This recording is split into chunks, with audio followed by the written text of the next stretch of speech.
പക്ഷേ കെ.സി. വേണുഗോപാലുമായി ബന്ധപ്പെട്ട അടുത്ത കേന്ദ്രങ്ങൾക്ക് അവർ വളരെ സന്തുഷ്ടിയിലാണ്. ഒരുപക്ഷെ ഇന്നലെ വൈകിട്ടതിന് ശേഷം കെ.സി. ക്യാമ്പിൽ ചില സന്തോഷങ്ങളെങ്കിലും ഉണ്ടാകുന്ന നിമിഷങ്ങളാണ് ഇപ്പോൾ കടന്നു പോകുന്നത്.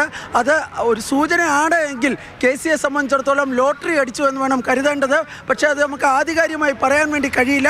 പക്ഷേ കെ.സി. വേണുഗോപാൽ ക്യാമ്പിൽ കഴിഞ്ഞ കുറച്ച് നിമിഷങ്ങളായി നോക്കുകയാണെങ്കിൽ വലിയ സന്തോഷം ഉണ്ട്. അത് എന്തിൻ്റെയെങ്കിലും സൂചനയാണ് എന്ന കാര്യം വ്യക്തമല്ല. പാർലമെന്ററി പാർട്ടി യോഗത്തിന് ശേഷം തിരുവനന്തപുരത്ത് വലിയ വിജയാഹ്ലാദം നടത്തുവാൻ വേണ്ടി ഉള്ള തീരുമാനങ്ങളുമൊക്കെ ഉണ്ട്. പക്ഷേ അത് കെ.സി. വേണുഗോപാലിലേക്കാണ് നേതൃത്വം എന്നതിൻ്റെ സൂചനയായി നമുക്ക് ഈ ഘട്ടത്തിൽ വ്യാഖ്യാനിക്കാൻ കഴിയില്ല. കാരണം എന്തെങ്കിലും തരത്തിലുള്ള അനുമാനങ്ങൾ പറയുന്നതിൽ കാരണമില്ല. നേരത്തെ പറഞ്ഞതുപോലെ തന്നെ വാർത്താ സമ്മേളനത്തിന് ഇനി ഏതാണ്ട് അരമണിക്കൂറിൽ താഴെ സമയം മാത്രമാണുള്ളത്.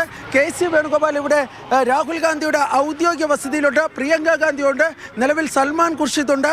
എല്ലാ നേതാക്കളും, അതായത് ഈ കോൺഗ്രസിനെ സംബന്ധിച്ചിടത്തോളം എല്ലാ പ്രധാനപ്പെട്ട നേതാക്കളും ഡൽഹിയിലുണ്ട്. കെ.സി. വേണുഗോപാലിൻ്റെ പേരാണ് ഈ ദീപദാസ് മുൻഷി പ്രഖ്യാപിക്കുന്നതെങ്കിൽ ഇന്ന് വൈകിട്ട് കെ.സി. വേണുഗോപാൽ പ്രത്യേക വിമാനത്തിൽ തിരുവനന്തപുരത്തേക്ക് പോകുന്നതായിരിക്കും. അതല്ല എങ്കിൽ കെ.സി. വേണുഗോപാൽ പ്രത്യേക വിമാനത്തിൽ പോകില്ല, മറിച്ച് നാളെ അദ്ദേഹം ഒരു കൊമേഴ്സ്യൽ വിമാനത്തിൽ കേരളത്തിലേക്ക് പോകാനുള്ള സാധ്യതയാണ് കാണുന്നത്. 15 മിനിറ്റ് സമയം മാത്രമേ ഉള്ളൂ, അരമണിക്കൂറുള്ള. ഇനി 15 മിനിറ്റ് സമയം. ഇപ്പോൾ സമയം 12:45 എത്തുകയാണ്. 11:45 എത്തുകയാണ്. ഇപ്പോൾ സമയം 12 മണിക്ക് കേരളത്തിന്റെ അടുത്ത മുഖ്യമന്ത്രി ആര് എന്ന പ്രഖ്യാപനം ഉണ്ടാകുന്നു. ഇപ്പോൾ കെ.സി. വേണുഗോപാൽ രാഹുൽ ഗാന്ധിയുടെ വസതിയിലാണെങ്കിൽ, രമേശ് ചെന്നിത്തല അദ്ദേഹത്തിന്റെ തിരുവനന്തപുരത്തെ വസതിയിലാണെങ്കിൽ, ഇപ്പോൾ കന്റോൺമെന്റ് ഹൗസിലേക്ക് പ്രതിപക്ഷ നേതാവ് വി ഡി സതീശൻ അല്പസമയത്തിനകം നഗരത്തിലേക്ക് പ്രവേശിക്കുകയാണ്. കഴക്കൂട്ടം പിന്നിട്ടു. അതായത് 12 മണിക്ക് അനൗൺസ്മെന്റ് വരുമ്പോൾ കന്റോൺമെന്റ് ഹൗസിലേക്ക് വി ഡി സതീശൻ എത്തും. ഏതാണ്ട് ടൈമിംഗ് വളരെ കറക്റ്റ് ആണ്. ടൈമിംഗിലാണ് ആ വാഹനം ഇപ്പോൾ ഓടിക്കൊണ്ടിരിക്കുന്നത്. 12 മണിക്ക് പ്രഖ്യാപനമുണ്ടാകും ആര് മുഖ്യമന്ത്രിയാകും എന്ന കാര്യത്തിൽ ഇപ്പോഴും വ്യക്തതയില്ല. പക്ഷേ രാഹുൽ ഗാന്ധിയുടെ ഒരു കോൾ അത് രമേശ് ചെന്നിത്തലയ്ക്ക് വന്നിട്ടുണ്ട്.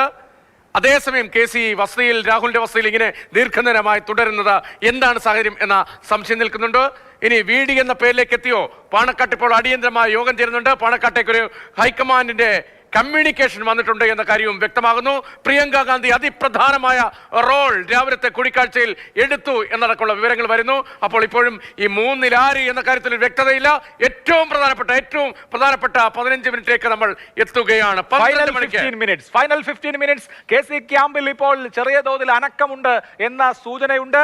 എന്തായാലും 12 മണിക്ക് വാർത്താ സമ്മേളനം നടത്തിയതിനു ശേഷം ചാർട്ടേഡ് ഫ്ലൈറ്റിൽ നേതാക്കൾ തിരുവനന്തപുരത്തേക്ക് വരും. ചാർട്ടേഡ് ഫ്ലൈറ്റിലെ 4ാമനായി വന്നിരിക്കുന്നത് സൂര്യകാന്താണ്. അദ്ദേഹത്തിന് പകരം കെ.സി. വേണുഗോപാൽ ആയിരിക്കുമോ തിരുവനന്തപുരത്തേക്ക് വരിക? കെ.സി. വേണുഗോപാൽ കേരളത്തിന് മുഖ്യമന്ത്രിയാകുമോ? അറിയില്ല. രമേശ് ചെന്നിത്തലയ്ക്ക് കോൾ വന്നിട്ടുണ്ട്, വി ഡി സതീശൻ കോൾ വന്നിട്ടുണ്ടെന്നാണ് വിചാരിക്കുന്നത്. അദ്ദേഹം യാത്രയിലായതാണ്, അത് കൺഫേം ചെയ്യാൻ കഴിയുന്നില്ല. അല്പസമയത്തിനകം കന്റോൺമെന്റ് ഹൗസിലേക്ക് വി ഡി സതീശൻ എത്തിച്ചേരും. 12 മണി എന്ന ആ സമയത്തിലേക്ക് അടുക്കുകയാണ് നമ്മൾ. പാണക്കാട്ട് അതേസമയം തിരക്കിട്ട് യോഗങ്ങൾ നടക്കുകയും ചെയ്യുന്നു. ഡൽഹിയിലെ AICC ആസ്ഥാനത്ത് വാർത്താ സമ്മേളനം. ഫൈനൽ ഫൈറ്റിൽ ഒരല്പം മുമ്പിലേക്ക് കെ.സി. വേണുഗോപാൽ വന്ന് കാണാമോ രതീഷ്? ഫൈനൽ ഫൈറ്റിൽ കെ.സി. വേണുഗോപാൽ മുന്നിലാണ് എന്നൊക്കെ നമുക്ക് അസസ് ചെയ്യാമെങ്കിലും എനിക്കിപ്പോൾ വന്നൊരു പ്രധാനപ്പെട്ട കോൾ, ഇപ്പോൾ നമ്മൾ സംസാരിക്കുന്നതിൽ വന്നൊരു കോൾ കെ.സി. അല്ല, മറ്റ് 2 പേരിൽ ഒരാൾ എന്ന നിലയിലേക്ക് കാര്യങ്ങൾ മാറി എന്നതാണ് കേരളത്തിലെ പ്രധാനപ്പെട്ട ഒരു നേതാവിന്റെ കോൾ. പക്ഷേ ഇത് സാധ്യതകളുടെ വിശകലനമാണോ അതോ ഏതെങ്കിലും തരത്തിൽ തീരുമാനം താഴെ കമ്മ്യൂണിക്കേറ്റ് ചെയ്യപ്പെട്ടോ എന്ന കാര്യത്തിൽ ഒരു വ്യക്തതയില്ല. പക്ഷേ കെ.സി. ആണ് എന്ന നിലയിൽ കെ.സി.